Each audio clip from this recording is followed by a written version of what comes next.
75 speed ઝડપ, ગુજરાત પાક્ષિકનો પેરો. Ready start.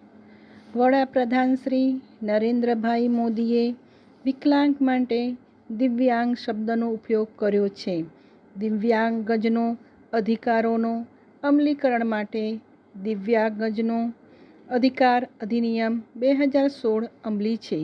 દિવ્યાંગ વ્યક્તિઓ માટે કમિશનરશ્રીની કચેરી દ્વારા ગુજરાતમાં આ અધિનિયમના ઉત્કૃષ્ટ અમલીકરણ માટે આ કચેરીને રાષ્ટ્રપતિ શ્રીમતી દ્રૌપદી મુર્મુના હસ્તે નવી દિલ્હી ખાતેથી સર્વશ્રેષ્ઠ રાજ્ય દિવ્યાંગજન આયુક્તનો વર્ષ 2024નો એવોર્ડ એનાયત કરવામાં આવ્યો છે.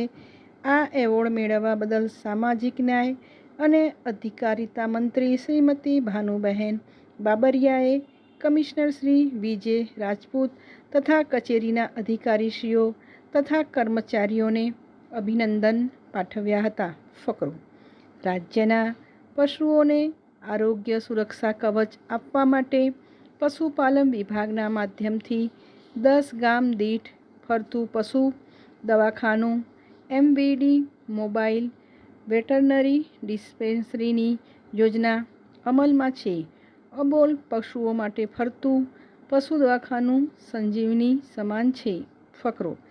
EMRI ગ્રીન હેલ્થ સર્વિસ દ્વારા હૈદરાબાદ ખાતે આયોજિત શ્રેષ્ઠ પ્રાણી જીવન રક્ષક રાષ્ટ્રીય એવોર્ડ સમારોહમાં દેશના જે પણ રાજ્યોમાં ફરતું પશુ દવાખાનું એટલે કે 1962 પર કોલની સેવા કાર્યરત છે તેમાંથી સર્વશ્રેષ્ઠ પ્રાણી જીવન રક્ષકની કામગીરી કરી હોય તેવા કર્મચારીઓનું સન્માન કરવામાં આવ્યું હતું. ગર્વની વાત એ છે કે આ એવોર્ડ માટે નવસારી જિલ્લામાંથી 10 ગામ દીઠ ફરતા પશુ દવાખાનાની ટીમની પસંદગી કરવામાં આવી હતી. 10 ગામ દીઠ ફરતું પશુ દવાખાનું કૌંસમાં MVD કૌંસ પૂરો ના પશુ ચિકિત્સા અધિકારી ડૉક્ટર ભાવિકા પટેલ અને પાયલટ કમ ડ્રેસર શ્રી હેતલભાઈ પટેલને શ્રેષ્ઠ પ્રાણી જીવન રક્ષક કામગીરી બદલ રાષ્ટ્રીય એવોર્ડથી સન્માનિત કરવામાં આવ્યા હતા. ફકરો.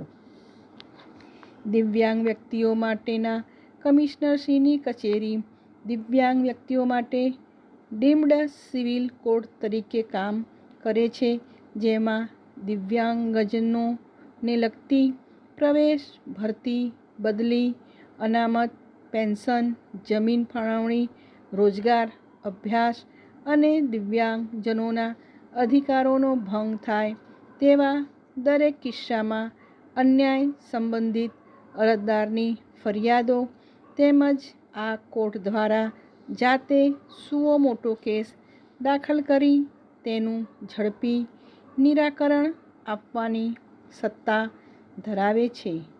આ કોર્ટ દ્વારા ઓફલાઈન તેમજ ઓનલાઈન એમ બંને રીતે કેસની સુનાવણી હાથ ધરવામાં આવે છે. આ કચેરી દ્વારા છેલ્લા 5 વર્ષમાં કુલ 1096 કેસનો નિકાલ કરવામાં આવ્યો છે. ફકરો. કમિશનરશ્રીની કચેરી દ્વારા રાજ્યના વલસાડ, ગોધરા, હિંમતનગર, સાબરકાંઠા, પાલનપુર, બનાસકાંઠા, રાજકોટ, સુરત, ભાવનગર, મહેસાણા તથા ભુજ, કચ્છ આ 9 જિલ્લા મથકોમાં મોબાઈલ કોર્ટનું પણ આયોજન કરવામાં આવે છે.